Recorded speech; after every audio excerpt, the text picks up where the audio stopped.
기 바랍니다. 하나님의 말씀 마태복음 6장 25절에서 34절입니다. 한 절씩 교독하시겠습니다. 그러므로 내가 너희에게 이르노니 목숨을 위하여 무엇을 먹을까 무엇을 마실까 몸을 위하여 무엇을 입을까 염려하지 말라. 목숨이 음식보다 중하지 아니하며 몸이 의복보다 중하지 아니하냐.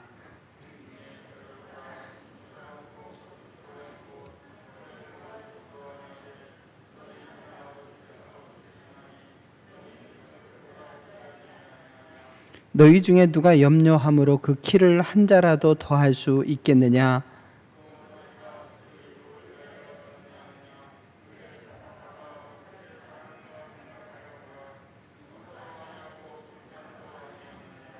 그러나 내가 너희에게 말하노니 솔로몬의 모든 영광으로도 입은 것이 이 꽃 하나만 갖지 못하였느니라.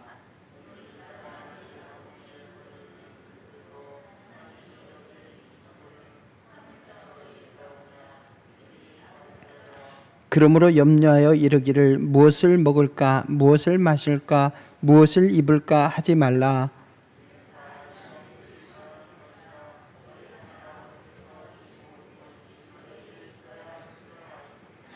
그런즉 너희는 먼저 그의 나라와 그의 의를 구하라. 그리하면 이 모든 것을 너희에게 더하시리라.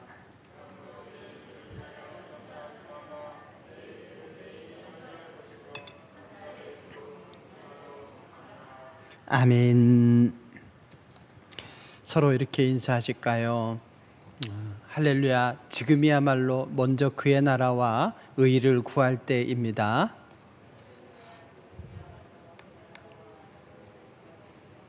아멘. 참 부끄럽고 죄송한 그런 상황들이 지금 전개되고 있죠.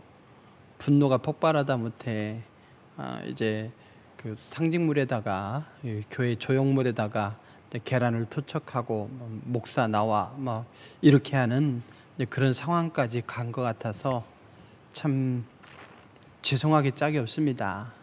일부 그들이 이렇게 할 게 아니라 결국 똑같이 우리가 요구를 얻어먹는 그런 상황이라고 보시면 되겠습니다. 어찌 보면 우리 교회에 우리 신앙 공동체끼리는 똘똘 뭉치되 어떤 사회적 책임에 대해서는 우리가 등한시 해왔던 것이 아닌가 싶습니다. 생명이라고 하는 것, 우리의 신앙을 잘 지켜나가되 우리의 신앙을 지키겠노라고 다른 이들에게 피해를 줘서는 아니 되겠죠. 어떤 교회는 막 통성기도 한다고 하는데 바로 옆집이 주택이에요. 막 딱 붙어 있는데 날마다 열정적으로 통성기도 하니까 옆 사람은 그야말로 미쳐 나가 떨어지죠. 그러면 나의 기도의 열정은 불태우되 옆 사람을 죽이는 그런 결과를 가져오는 거 아니겠습니까? 또 교회의 주차 문제로 인해서 주변 주택가들을 굉장히 번거롭게 하는 것, 물론 양해를 구하고 그런 선이 있겠지만 그 인내의 선을 넘어서서 민폐가 되는 그런 경우들도 있고요. 그래서 사실은 우리 교회가 지혜롭지 못함으로 인해서 이웃들에게 피해를 주는 것은 이 코로나19만이 아니라 그 이전에도 종종 이렇게 있어 왔습니다. 그래서 우리가 늘 그런 책임감, 지역이 우리 교회가 있어서 참 좋다, 다른 데로 이사 가면 안 된다, 이런 교회가 되어야 되는데 그렇다고 지역에 아부하는 교회가 아니라 진리 위에 서서 하나님 나라와 그의 의를 추구하는 교회인데, 이런 교회가 있어서 이 지역이 범죄도 없고 또 사람들이 양심적이고 깔끔하고 또 하늘을 소망하는 사람들의 삶의 태도는 다르구나, 이렇게 인정할 수 있는 그런 교회에 대해서 꿈을 꾸게 됩니다. 물론 제도화된 교회, 또 아니면은 세상에 이렇게 아부하는 그런 교회로서가 아니라 진리를 잘 지켜내면서 하나님께서 주시는 이 생명을 사랑하는 가치를 잘 지켜가면 그런 교회가 될 수 있지 않을까 생각을 해봅니다. 어쨌든 오늘 말씀을 보게 되면 우리로 하여금 그의 나라와 그의 의를 먼저 구하는 삶을 살아라, 이렇게 말씀하시죠. 사람들이 각종 염려 속에 살아갑니다. 그 베이스에는 뭐가 있습니까? 의식주가 있죠. 그래서 무엇을 입을까, 또 무엇을 먹을까, 또 잠은 어떻게 잘까, 이 세 가지 문제에 대한 그런 염려가 있습니다. 그래서 가난했던 시절 보게 되면 겨울에 옷을 입지 못해서 얼어 죽는 사람 있죠. 그래서 거지들은 겨울에 이 추위에 대한 공포 때문에 어디서 옷만 보면 갖다 주워 입어요. 그래서 뜨거운 여름에도 옷을 두껍게 입잖아요. 절대 안 벗어요. 얼마나 추위가 고통스러웠으면 그 기억만 남아가지고 정신이 멀쩡하지 않은 가운데서도 옷만은 챙겨 입잖아요. 그만큼 추운 겨울을 나는 사람들이 많았죠. 얼어 죽는 사람도 많고, 또 일사병으로 죽는 사람도 있었고, 집이 없어서 바깥에서 뜨거운 데 노출돼서 죽는 사람도 있고, 먹을 것을 챙겨 먹지 못해서 그렇게 굶어 죽는 사람도 있었죠. 이 보릿고개를 넘기기는 저마다 얼마나 힘들었습니까? 그런 시대를 이렇게 살아내다 보니까 지금은 형편이 훨씬 나아졌음에도 불구하고 이 몸에 의식주에 대한 염려가 이게 체화되어 있어요.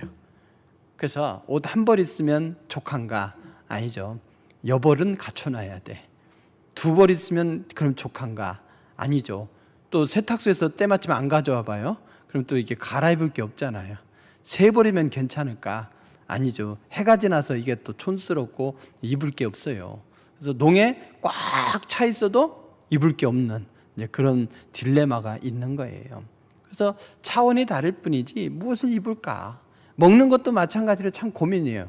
안 먹으면 안 먹는 대로 쫓아다니면서 먹여야 되고요. 또 먹으면 먹는 대로 그만 먹어! 이러면서 또 건드려야 되고, 참 그 먹는 문제도 그러고, 집도 마찬가지로 집만큼 고민이 많은 게 어디 있습니까? 집값이 올라야 돼, 안 올라야 돼요? 집을 산 사람은 오르는 게 좋겠고, 살 사람은 안 오르는 게 좋겠고, 억지로 모아서 돈을 1억을 모았더니 집값은 2억이 돼버렸어. 그럼 못 사는 거 아니에요? 그러니까 안 올랐으면 좋겠는데 산 사람들은 또 뭐라고 그래요? 남의 집만 오르는 것 같거든요. 내 집은 안 오르고 내 집은 덜 오르고. 안 오르는 집이 어디 있습니까? 다 오르는데 내 집만 덜 오르는 것 같은 거예요. 그래서 참 그 집이 있으면 있는 대로, 없으면 없는 대로 그에 대한 또 다른 차원의 염려들을 갖고 살아가는 것 같습니다. 그리고 의식주를 기본으로 해서 그 위에 또 다른 염려들을 우리는 계속 하고 있죠. 이제는 또 뭡니까? 미세먼지, 또 뭐예요? 또 내일은 태풍급 바람이 분다니까 그런 것도 다 염려거리들입니다. 사실 우리가 오늘 잘 살게 되었죠. 여러분, 우리도 모르는 사이에 놀라운 기록들이 나왔어요. 뭐냐면 우리나라 그 1인당 그 소위 국민 총생산이 있어요. 옛날엔 GNP를 썼지만 1인당 GDP라는 걸 써요. 요즘은 GDP. 그래서 1인당 GDP를요, 우리가 일본보다 앞선 거 아세요? 우리 일본보다 앞섰어요. 1인당 GDP가. 그 G7 국가라고 하는 이탈리아보다 우리가 앞섰어요. 별로 안 놀라네요. 남들이 잘 살아서 그래도 우리는 여전히 못 사는 것 같고, 우리도 모르게요, 굉장히 수준 높아진 거라니까요. 풀뿌리 뽑아먹고 이러지 않잖아요. 뭐 쌀떡 긁는 소리 안 나잖아요. 그렇게 됐다니까요. 또 경제 규모도 마찬가지로 우리가 지금 10위가 됐어요. 10위. 그리고 9위가 캐나다인데 캐나다하고 약 100억 달러 정도밖에 차이 안 난대요. 그 경제 규모 있죠. 캐나다가 우리나라의 몇 배가 됩니까? 엄청나게 큰 나라인데, 근데 그 GDP 경제 규모에 있어서 100억 달러 정도밖에 차이 안 난다는 거예요. 그래서 뒤집히는 건 시간 문제라고 이야기합니다. 전후 그렇게 원조를 받는 국가에서 원조하는 국가로 바뀌었다, 그렇게 큰 소리 쳤던 것이 80년대인데 이제 원조하는 국가를 떠나서 경제 규모 세계 10위 국가가 되었고요. 세계에서 잘 사는 나라라고 했던 일본, 거기는 아베가 우리나라에 대해서 그 특수 소재를 이게 수출을 제한하면서부터 거기서부터 꺾이기 시작했어요. 거기 노령화라든지 여러 가지 문제들, 또 코로나 사태 때문에 안 좋아진 것, 이것 때문에 거기가 낮아지면서 우리가 근소한 차이로 앞서게 되었는데, 앞으로 그게 또 더 벌어질 것 같아요. 우리도 모르게 아무튼 엄청나게 센 나라라니까요. 세계에서 군사력으로는 우리나라가 몇 위예요? 군사력으로 맞짱 뜨면 우리나라가 세계 6위 나라예요. 군사력으로 엄청나게 센 나라예요. 세계 250개 국가 중에서 우리나라 싸움 하면은 6위는 한다니까요. 물론 절대 강자 미국 앞에는 나머지 2등부터 10위까지 다 모아도 안 되지만은 어쨌든 그 나머지 중에서 우리 6등이에요. 6등. 굉장히 센 나라입니다. 거기에 어떤 세계 문화 소프트 파워라고 하죠. 뭐 기생충, BTS, 요즘은 또 미나리가 또 미국에서 또 이렇게 센세이션을 일으키고 있다고 하는데, 그런 어떤 소프트 파워가 세계 2위예요. 우리나라가 그 미래의 성장 동력들이라고 하겠죠. 그럼에도 불구하고 우리는 여전히 경제를 염려하고 부채를 염려하고 막 국가 부도나면 어떻게 하나 뭐 이러고, 아무튼 할 거 안 할 거 모든 염려를 다 끌어다가 염려하고 있어요. 근데 염려 안 하면 달라지고 하면 또 달라지나요? 별로 안 달라지는 것 같아요. 제가 아무리 염려해봤자 뭐 경제가 달라지는 거 아닌 것 같아요.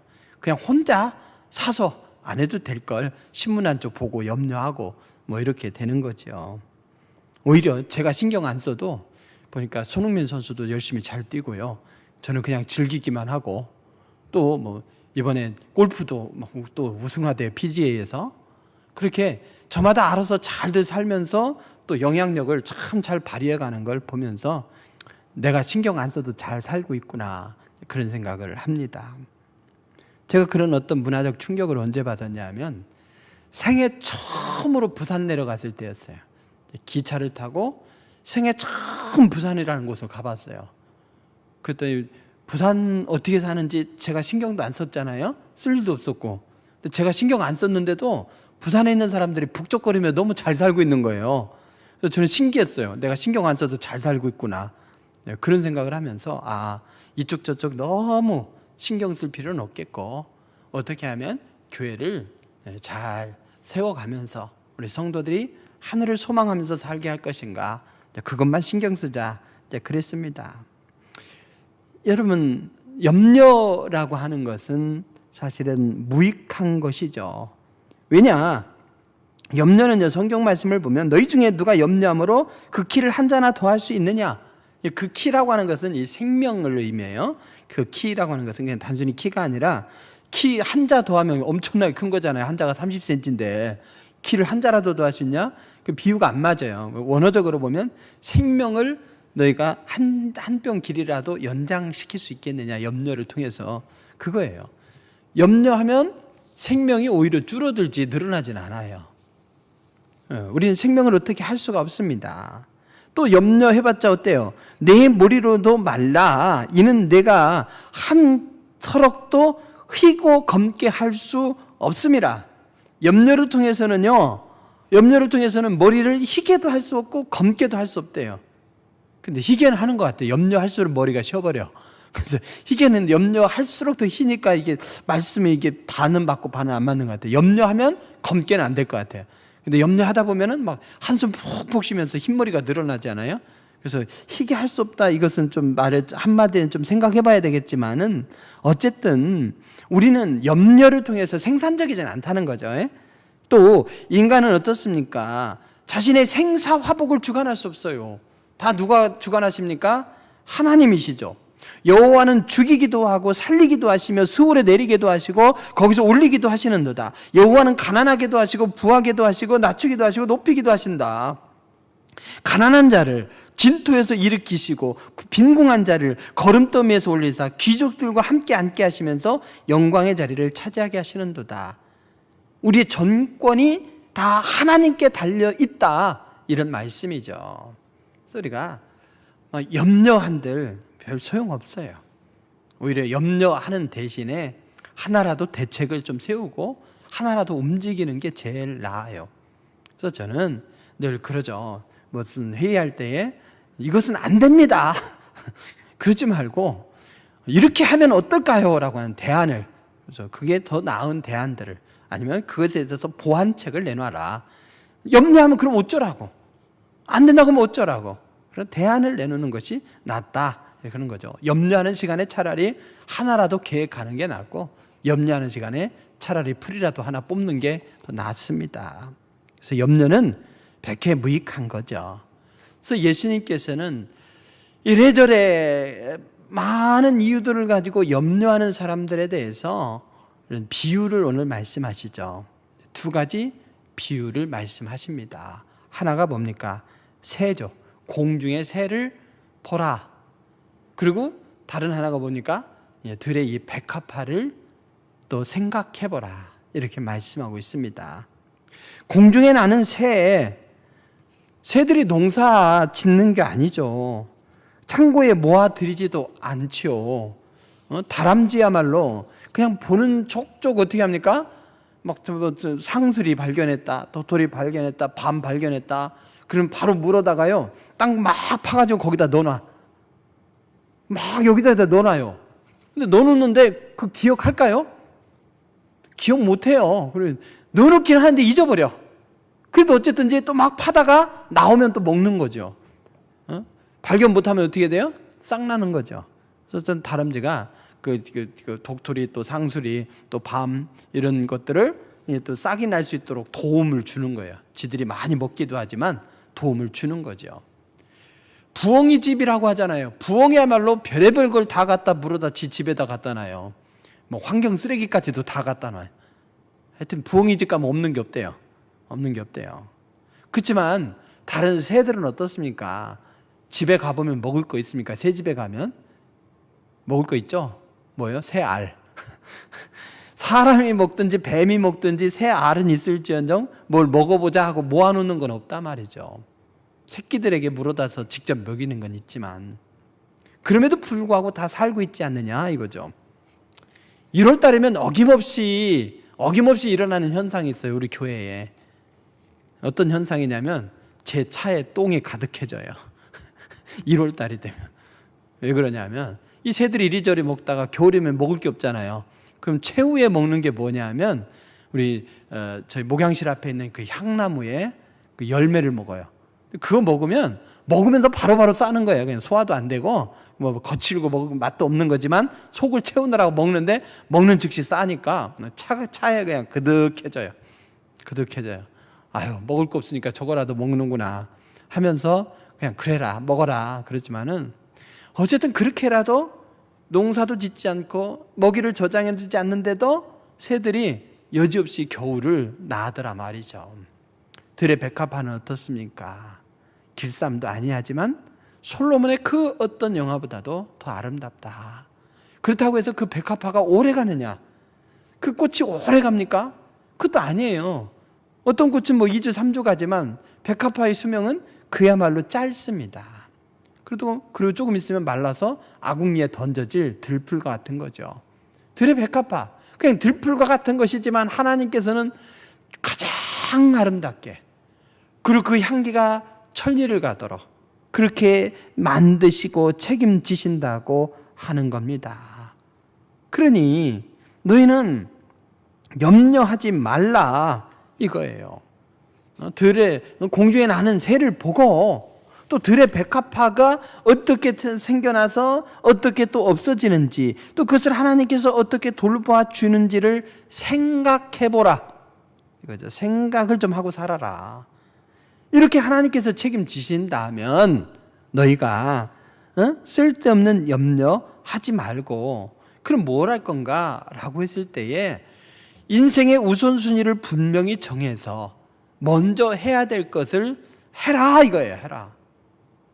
눈이 게으르다 뭐 그런 얘기 하지 않습니까? 그냥 몸은 움직이지 않고 눈만 가지고 저거 어떻게 하지 저거 어떻게 하지 그래요. 어쩌다 집에 들어가면 빨래 말려놓은 게 이만큼 쌓여 있어요. 저거 언제 개지? 뭐 이래요. 언제 개지? 엄두가 안 나요. 개려고 하면. 근데 그냥 마음을 수그러뜨리고 그냥 드라마 하나 보면서 하나씩 개다 보면 금방 다 개져 있더라고요. 아, 눈이 게으르구나 이거죠. 눈이 게으르구나. 그냥 그걸 놓고 아우 저거 언제 다 개냐, 양이 너무 많다 뭐 이러면서 하는 대신에 그냥 하나라도 개라 이거죠. 그것처럼 오늘 주님은 뭐라고 말씀하시느냐? 다 하나님이 알아서 책임지니까 너는 먼저 해야 될 일, 그것에 대해서 한 걸음이라도 떼봐라, 이렇게 말씀하고 있는 겁니다. 즉 우리가 인생의 우선순위를 분명히 정하라 말씀하시는 겁니다. 그러면 우리가 우선순위를 정하려고 할 때 우리는 두 가지를 해야 되는 거예요. 두 가지. 하나는 뭐냐면, 여러분 그런 거 있잖아요.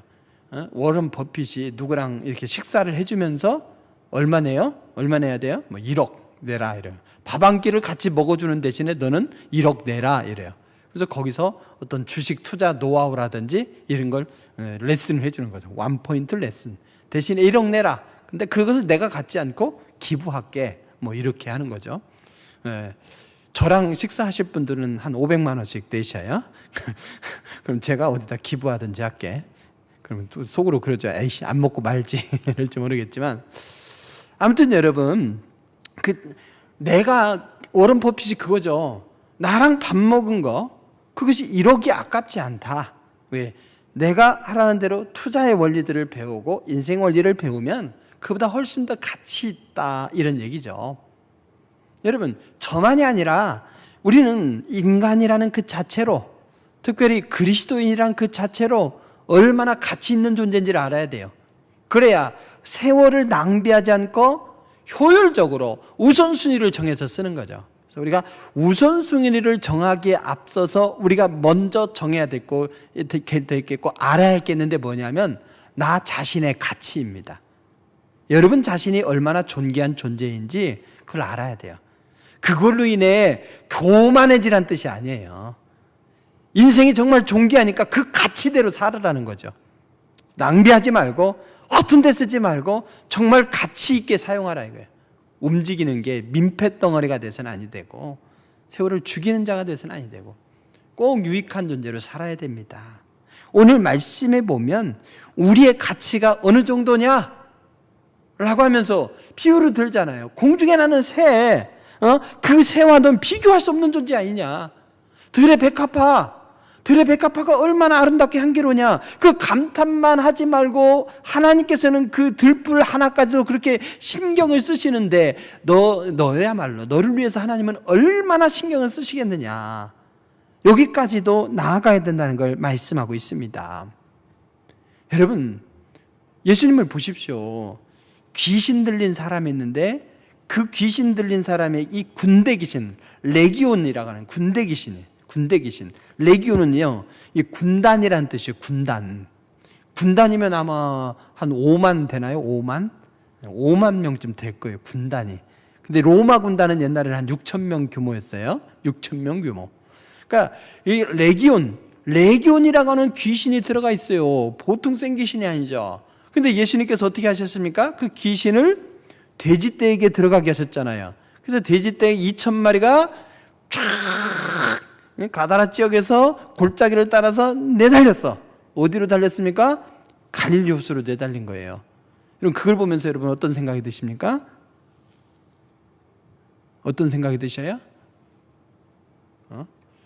이 귀신 들려가지고 거지 돼가지고 엉망진창인 그 사람이야. 막 머리도 흥크러져 있고 막 하도 힘도 센데 옷도 막 제대로 안 입었고 막 때 시커멓고 사람 구실하지 못하는 이 사람에게서 귀신을 나오게 해서 돼지떼 2천 마리에게 들었는데 돼지떼 2천 마리가 갈릴리 바다에 들어가서 다 죽었어요. 귀신을 쫓아낸 거죠.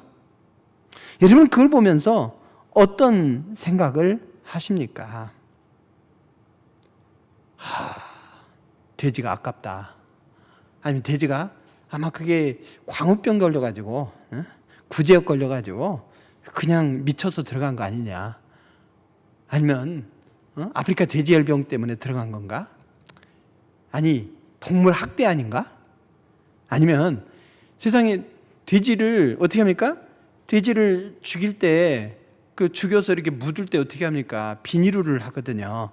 지하수로 침출수가 지하수로 들어가지 않도록 이렇게 해야 되는데 한 마리도 아니고 2천 마리가 그 호수에 빠져 죽었다. 그럼 호수 물이 어떻게 되겠어요? 여러분 그런 것도 그러니까 이건 환경 오염이다. 동물 학대다. 이건 뭐겠어요? 마리아가 예수님의 발에 향유를 붓고 닦아드릴 때에 저걸 팔아서 가난한 자들에게 주지, 이렇게 생각하는 거 아니겠습니까? 예수님은 오늘 이 환경 오염이 돼도 된다, 동물 돼지 2,000마리는 죽여도 된다, 이런 걸 얘기하자는 게 아니에요. 오늘의 가치로. 오늘은 뭡니까? 어떤 연예인이 조금 유명해지니까 그 애가 그 키웠던 강아지 어디 갔냐? 누구 줬냐? 그 함부로 다루고 파양한 거 아니냐? 걔 쓸데없는 걱정으로 지금 그렇게 살고 있잖아요. 그렇지만 그 당시 그 문제가 아니죠. 주님의 생각이 뭡니까? 돼지 2,000마리보다도 여기 있는 귀신 들린 사람 타지 못하는 이 사람 하나가 더 중요하다, 소중하다, 이런 뜻 아니겠습니까? 오늘 이 말씀도 너희는 정말 귀한 존재다. 오늘 귀신 들린 그 사람에게도 너야말로 이 존재 그 자체로 귀한 존재다, 이렇게 말씀합니다. 사람이 그렇게 귀한 존재라는 것이죠. 거기에 대해서 우리 그리스도인이 누굽니까? 예수님께서 우리를 위하여서 피 흘리신 존재. 그래서 우리는 예수 피의 가치를 지닌 존재인 거예요. 우리는 아무렇게나 살아도 되는 존재가 아니라 예수 피의 가치를 지닌 존재라는 것, 이것을 우리는 기억해야 됩니다. 그래서 의식주, 이 문제는 어떻게 해요? 너희가 귀한 존재니까 내가 너희를 굶어 죽이겠느냐? 그렇지 않다 이거죠. 그럼 어떻게 하느냐? 굶어 죽이는 것이 아니라 그건 다 내가 책임져 줄게 이거죠. 너희에게 있어야 될 것을 다 알고 있고 내가 그것들은 책임져 주겠다. 의식주 문제 같은 것들, 또 그 외에 너희에게 엄습해오는 각종 염려들은 다 내가 짊어질게. 염려는 내게 맡긴다는 의미는 뭐냐면요, 맡겨놓고 다시 들여다보고 하는 게 아니라 맡겨놓고 잊어버려라, 던져버려라, 그런 뜻이거든요. 그래서 너는 품격 있게 살아라, 이렇게 말씀합니다. 서로 인사하실까요? 할렐루야, 품격 있게 삽시다. 예수같이 지닌 존재인데요, 아무렇게나 살면 되겠습니까? 그런 존재, 귀중한 존재라는 것을 인식하는 것을 전제로 해서 주님이 우리에게 요구하시는 것이 뭐냐? 그래서 너희는 먼저 그의 나라와 의를 구하는 삶을 살아라, 이렇게 말씀하는 것이죠. 그의 나라, 하나님의 나라죠. 그리고 하나님의 정의예요. 하나님의 정의, 이것을 실현하면서 살으라는 거죠. 여러분, 하나님의 나라가 어디에 있습니까? 미래에 있죠. 그 미래에 하나님 나라가 있는가 하면 거기 미래의 하나님 나라만을 살아가는 것이 아니라 오늘 그의 나라와 그의 의를 구하는 삶을 현재의 삶 속에서 살라, 이렇게 요청하는 거예요. 이미 하나님 나라는 너희 가운데 있느니라 했잖아요. 예수님께서 오심으로 말미암아 하나님 나라가 시작되었고 우리는 그 하나님 나라 가운데서 하나님 나라를 누리고 이루면서 살아가는 존재이고 우리가 이 땅에서 하나님의 나라를 세워가야 되는 거죠. 그러면 어떻게 해야 됩니까?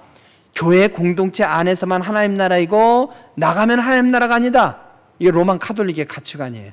그래서 그 교회 안에만 그 천국이고 세상은 아니라는 거죠. 그래서 세례를 받지 아니하면 왕도 그 교회 안으로 들어오지 못했어요. 세례당에서 세례를 받아야만 그 왕도 그 본당 안으로 들어오셨던 것이죠. 그 안에가 천국이다, 이런 의미로. 그러나 성경 말씀은 그게 아니죠. 하나님이 세상을 사랑하셨고 세상을 사랑하셔서 한가운데 교회를 주셨고 이 세상 가운데서 하나님의 나라를 이루라 하시면서 우리로 하여금 세상을 향해 나가라 이러셨죠. 와라가 아니라 와서 모여서 무장했으면 나가서 하나님의 나라를 이루며 살아라, 그러면서 하나님의 정의가 이루어지게 하라 말씀한 거죠. 그런데 오늘날 형태는 어떻습니까? 우리끼리 기숙하고 우리끼리 조심하면 되지 뭐 밥 먹자 이러다가 민폐 끼치게 되는 것이고 이제는 미쳐버리겠다, 인내의 한계에 다다른 사람들을 보게 됩니다. 왜냐하면 집단 감염이 일어난 그 동네 주변은 지금 초토화된 거죠. 분을 참지 못해서 이제는 공격 형태로 나오는 것을 보게 됩니다. 우리끼리의 하나님 나라가 아니라 이 세상을 하나님의 나라로 세워가는 그런 선한 영향력을 끼치는 그런 우리 그리스도인으로 살아야 된다는 것이죠. 하나님 나라의 이 가치, 성경 말씀이 전하는 이 복음의 가치, 생명의 가치라고 하는 것은 세상과 대립되는 것이 아니죠. 세상을 하나님이 사랑하시는 곳이에요.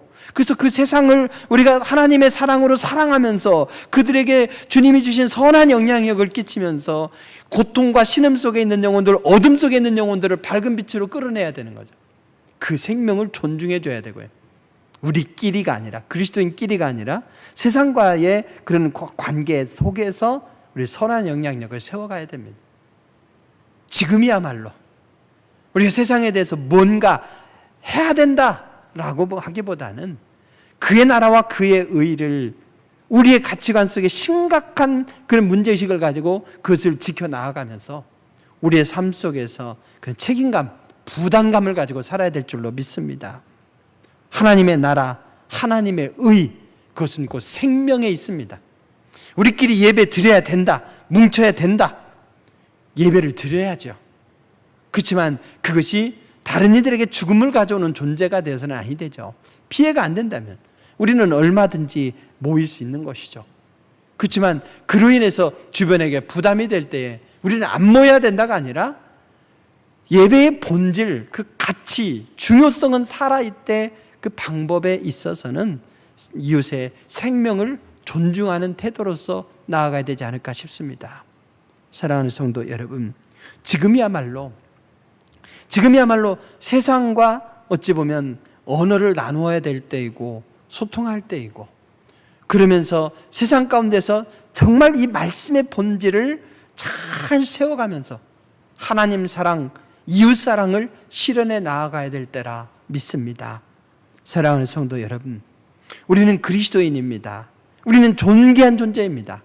그렇기 때문에 우리가 아무 쓸데없고 그냥 효과도 없는, 인생의 중대한 문제 같지만 그 효과도 없는 그런 염려는 뒤로 하고, 그러면서 하나라도 우리가 대책을 세우고 하나라도 또 움직이면서, 특별히 오늘 말씀해 보면 뭡니까?